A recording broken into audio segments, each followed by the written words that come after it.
పరిశుద్ధులు. ఇప్పుడు తీసుకున్నామన్న చేద్దంటే పరిశుద్ధులు అన్న నువ్వు తీసుకున్నావా? అందరూ తీసుకున్నావా? అందరూ పరిశుద్ధులు అన్నారమ్మా. పేపర్ లీక్ చేసిన పేలేదే ఇంకా ఒకరిద్దరు ఉన్నారు అన్నారా? ఈ బాప్తిస్మము తీసుకొని పరదేశు అనేది రావడం సాధ్యం కాదు. సచ్చినోడు ఎత్తబడాల, ఎత్తబడుతుందా ఆడుతున్నాడు. ఇంకా లోకం మీద ఏమో ఉంటాయి గుళ్ళు, పిల్లలు కోరికలు, లేకపోతే భర్త అత్తమామలు, వాళ్ళంట వీళ్ళంట ఏయో ఉంటాయి ఆడ. అందువల్ల వాళ్ళు పరిశుద్ధులుగా రాలేదు.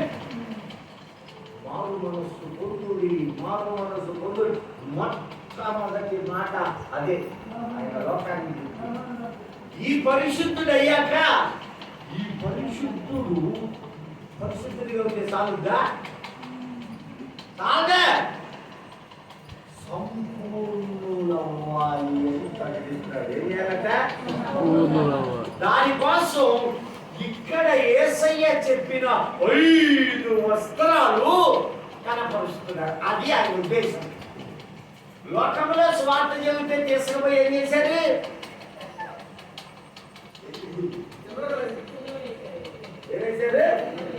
సిలువేశారు.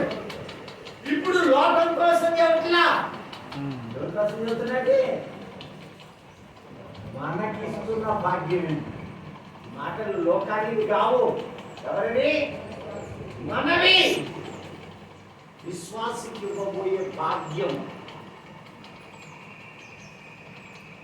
మనము దేవునితో ఉన్న పరిశుద్ధులము.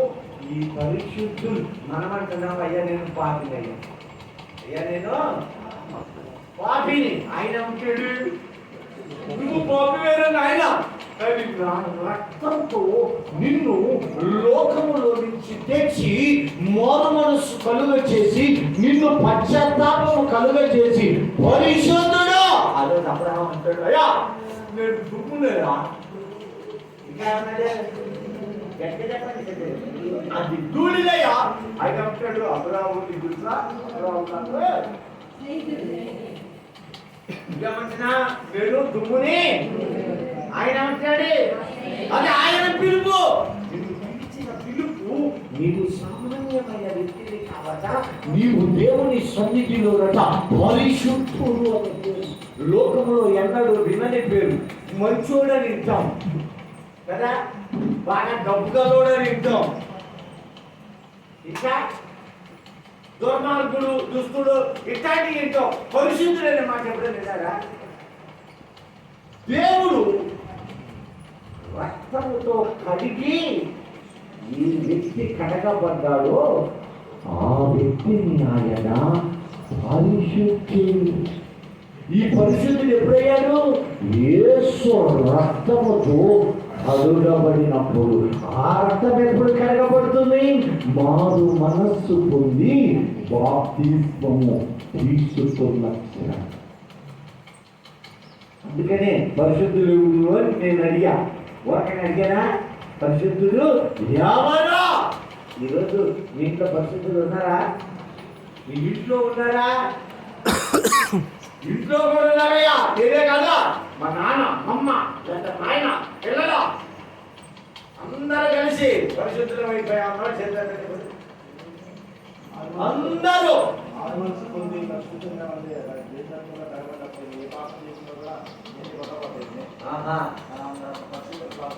ఇక్కడ పరిశుద్ధులు అదే చెబుతుంది. పరిశుద్ధులు అంటే కుటుంబం అంతా బాప్తిజం తీసుకోవాలి, కుటుంబం అంతా దేవుని యొద్దకు రావాలి, దేవునితో నడవాలి. ఇప్పుడు ఆయన పరిశుద్ధుడైనంత మాత్రమే చాలదా? అది పరిపూర్ణుడు అవ్వాలట, సంపూర్ణత చెందాలి. ఇది నువ్వు పరిశుద్ధుడు అయ్యావు, బాగానే ఉంది. సంపూర్ణుడు కాకుండా ప్రయోజనము లేదు. ఎప్పుడైతే బాప్తిసం తీసుకుంటున్నావో అప్పుడు 2 పాపాలు క్షమించబడుతున్నాయి. ఒకటి తల్లిదండ్రుల నుంచి వచ్చిన జన్మ పాపము, మనము చేసిన పాపం. 2 బాధ్యత. మరి చేయబోయేనా? ఎక్కడ పోవాలిగా?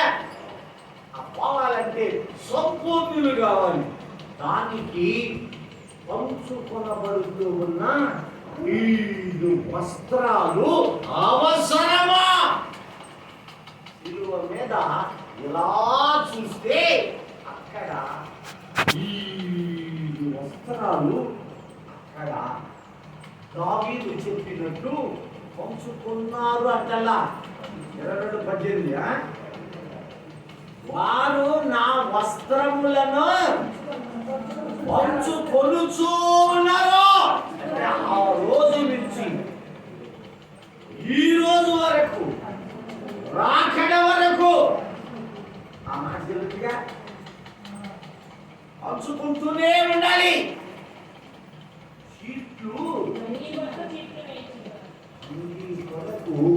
షీట్లు వేశారు అనటంలా వేస్తున్నారు, వేస్తూనే ఉండాలి. ఇప్పుడు చెప్పండి, 5 వస్త్రాలు. ఆ వస్త్రాలు ఆయనకి మనకి ఇచ్చాడు. 5 వస్త్రాలు పచ్చకాయాలా కాదా? చెప్పండి, పచ్చకాయాలా కాదా? ఆగండి ఆగండి. ఏంటన్నా 4 సువార్తలు, మత్తయి, మార్కు, లూకా, యోహాను. మరి అవుతుందా? కార్యాలు కదండి. మరి అపోస్తులు అయిన తర్వాత రోమా పత్రిక కొద్దిగా 6, యాకోబు పత్రిక 7, తెస్సలోనికీ 8, 22 నుండి కాదు. ఇంకా పంచ గాయాలు అన్నారు దగ్గరలో. 5 ఉంది గాయాలు. ఇక్కడ ముళ్ళ కర్రను ముళ్ళుతో కూడి 153 ముళ్ళని చిత్రకర్ర దొరికింది.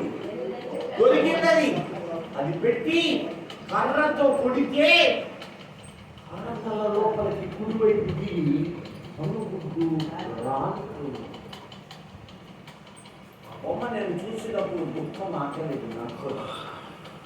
ఎంత గొప్ప లేదు, ఎలా భరించావయ్యా మా కోసం. వేదన కలిగి కనుగుడ్డు అంటే వీళ్ళు ఏం చేస్తున్నారు? వీరిని క్షమించు, వాళ్ళని కాదు. ఎవరు వాళ్ళు అంటే ఈ 5 వస్త్రాలను పంచుకున్నారు. 5 ఏమిటి? ఇప్పుడు ఎఫెసీ 4:13 నుంచి ఇప్పుడు చదవండి. పరిశుద్ధులైన వారు సంపూర్ణత చెందాలి. అప్పుడు నేను వారికి గొప్ప బహుమానము ఇవ్వదలిచామని ఆయన ప్రియులకు గురించి ఇస్తున్న భాగ్యం ఏమిటంటే 5-fold మినిస్ట్రీ. ఏ మినిస్ట్రీ?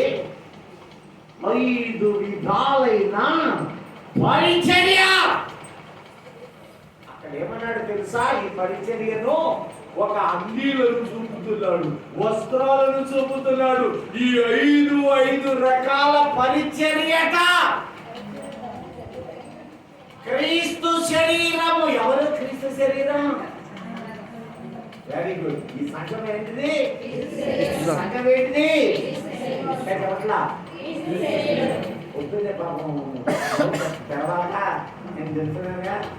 సంఘం ఏంటంటే సంఘమనబడే క్రీస్తు శరీర అవయవాలకొక్కరు. నీవు నేను ఎవరాళ్ళు? ఎప్పుడు కడుగబడిన వారు, పరిశుద్ధులైన వాళ్ళు. పరిశుద్ధులైనంత మాత్రాన్ని చాలదా? నీ స్థితి, ఆలోచన, నీ తలంపు, నీ నడత, నీ యొక్క విధానాలన్నీ శుద్ధి కావడానికి నీకు మార్గం తెలియదు. కాబట్టి ఇక్కడ సంఘములో 5 రకాల విధమైన పరిచర్య భాగాలను సంఘానికి ఆయన పెట్టి పరిశుద్ధులు సంపూర్ణులగునట్లు క్రీస్తు శరీరము. ఇప్పుడు నేను చెయ్యి శిరస్సు అయ్యారు. ఇలా కాలు, వేళ్ళు, ఒక విధమైన అనేక అవయవాలు ఏకములో ఎలా కలిసి ఉన్నాయో క్రీస్తు శరీరం అనబడిన ఈ సంఘము అనేక వర్ణాలు, గోత్రాలు, కులాలు, అనేక విధాన జీవితాలు ఉన్నప్పుడు మన పాపములు తన ఆత్మతోటి కడిగిన ఆయన మనందరినీ ఏక శరీరులుగా ఆయన దేహములో కలుపుకొనిన గొప్ప కృపామయుడై ఉన్నాడు. హల్లెలూయా. సంతోషమైన వాడు మాత్రం చాపడబడి దేవుడు ఎక్కడో రక్తంతో కడిగి ఇక్కడ పెట్టి అంత మాత్రమే కాదు, నీ కోసము నేను 5 ఇప్పుడు చదవండి. మొదటిది కొందరు అపోస్తులు. కొందరు మొదట కొందరు అపోస్తులు. అందరు అపోస్తులులా? ఎంతమంది అపోస్తులు? కొందరండి ఎంతమంది రాశారు? ఎంతమంది? 12 మంది. ఈ వాక్యము ప్రపంచానికి వెదజల్లింది. ఈ రోజున నిన్ను నన్ను ఆయన పాదాల చెంత ఈయన హృదయము కలిపి ఇక్కడ కూర్చోబెట్టి, ఇదే లేకపోతే నీలో నాలో దీనత్వం ఉండేదా? జాలి కనికరం ఉండేదా? దేవుడు లేని చోట కఠిన హృదయాలు, దేవుడు లేని చోట లోకానుసారమైన కోరికలు రాజ్యం నెలతి. దేవుడు లేని చోట మంచితనము అనేది కనపడదు. ఎందు చెప్పిన అప్పటి వరకు బుద్ధిమంతుడే, తర్వాత క్రీస్తు లేని జీవితాన్ని ఏమన్నాడు? దరిద్రుడు అన్నాడు. ఏ కుటుంబము యేసు క్రీస్తులో లేదో అట్టి వాడట శరీర దౌర్భాగ్యుడు కాదట, ఆత్మానుసారమైన దరిద్రుడు. కారణం ఆ దరిద్రుడు ఆత్మ దరిద్రుడు కనుక దేవుని యొక్కకు రాజ్యానికి వారసుడు కాదు. అందుకని వాక్యం అంటుంది, నీవు మారు మనస్సుతో ఈ కుటుంబాన్ని మారు మనస్సులోనికి తెచ్చిన తరువాత నేను కృపనిస్తూ ఉన్నాను.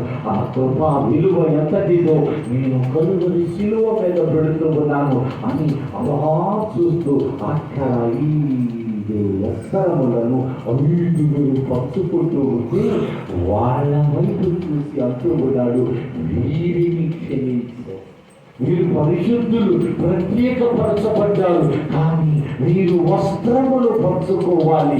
ఈ వస్త్రము